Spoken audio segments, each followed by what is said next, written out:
So before we get too far into the specifics of the Mustang for Project Cinder, we thought we'd give you a little primer on the history of the Mustang first. Back in 1961, development and prototyping of a car began under several different names. The goal of the car was to be light, seat 4 people, and to be affordable, under $2,500 at the time, which is roughly equivalent to about 20 grand in today's dollars.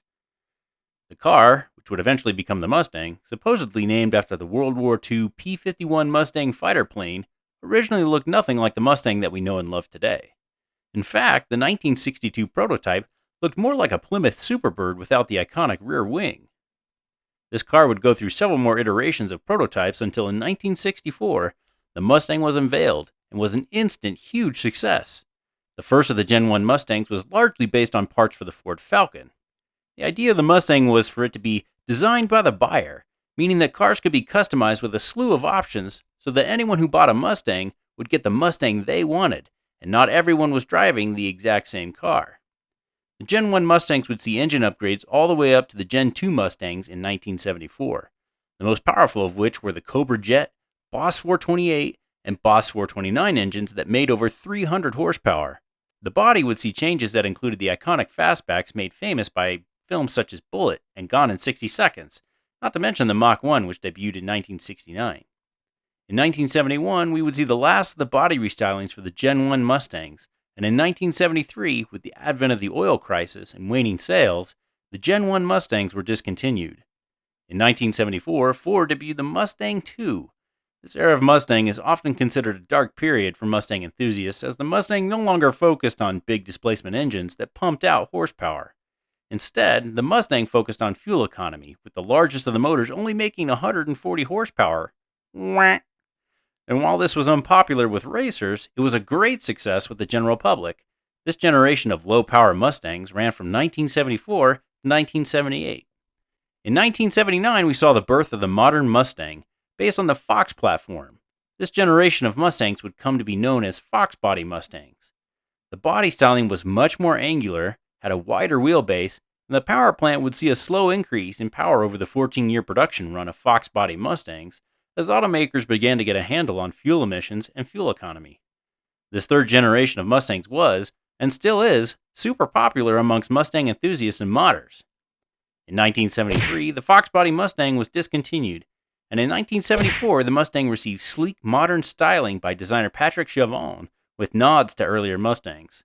The Mustang also saw an increase in horsepower for all models, and even saw the first engines to surpass the Gen 1 Mustangs in horsepower, with the most powerful motors topping out at 390 horsepower.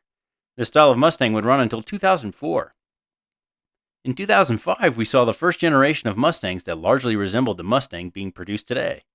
The body was completely restyled with huge influences and inspiration taken from the Gen 1 Mustangs, with the style being dubbed retro-futuristic.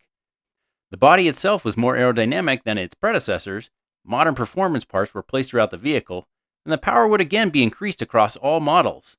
It was this generation of Mustangs that gave birth to the legendary 5-liter Coyote engine, and it was the first generation to have electric power steering. The Gen 5 Mustangs would also set a new record for horsepower with the 2012 Shelby GT500 5.8-liter supercharged V8, which produced 550 horsepower.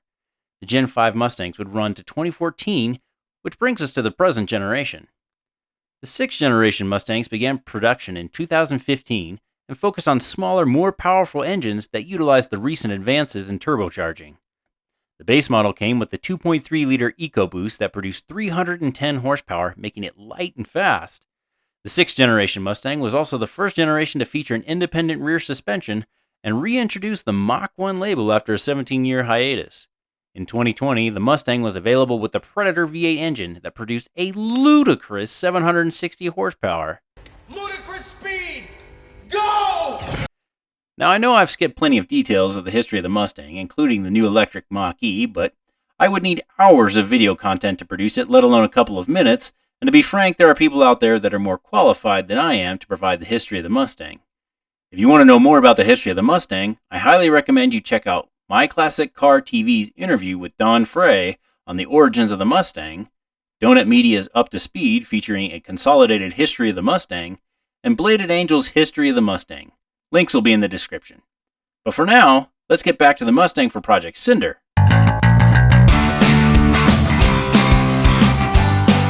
Hey everybody, and thank you so much for watching this week's episode of Engine Gremlin. If you like what you saw and you like what we do, please consider liking and subscribing to our YouTube channel. It helps us make better quality content and on a more regular basis, and I would really like to hire an editor someday. You can also find us on Twitter and Instagram. Links are down in the description. And please consider donating to our Patreon page. Like our YouTube channel, it helps us make better quality content on a regular basis. And ultimately, it's going to help us make a better quality car in the end. So, like I said, thank you guys so much again for watching this week's episode. I will see you guys next time.